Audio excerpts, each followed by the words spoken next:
Jamen i dag, der i forbindelse med Energinets projekt herude i Albertslund, Ejbygård Vejlå, som vi kalder det internt, der er vi i gang med at gennemføre et pilotprojekt, hvor vi i princippet i stedet for at på konventionel vis trække et kabel i en kabelgrav, så har vi lagt nogle rør, hvor vi simpelthen spuler kablet i med noget via vandtryk. Traditionel metode, der står kabelgraven åben, for eksempel som det er her 1500-1600 meter i gangen.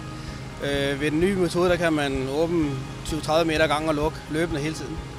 Så det vil være en fordel for alle. Pushpull, det er, hvor du har en kabelhund kørende samtidig med 3 lavbånd på, som er med at skubbe kablet igennem røret. Og waterflow, det er, hvor du kun bruger vandtryk til at skubbe det fremad med. I dag der er vi ved at trække kabel, eller pushpull, som det hedder, med både vand og maskinkraft for at prøve at optimere og trække kabler igennem rør, som er nedlagt i forvejen, for at prøve at optimere mindre gener for trafik og fodgængere og cyklister. Nå er vi ikke så mange på det projekt her, men det er planen, når vi når København, så er det nemmere at komme frem.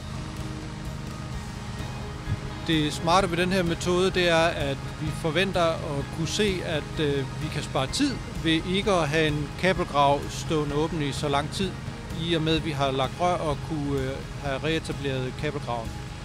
Så det er en tidsbesparelse, vi primært forventer os i det her.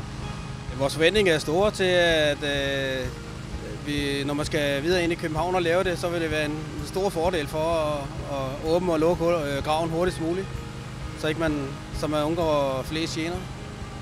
Og det gør man 1600 meter, så kablet kommer i alt igennem 3300 meter rør.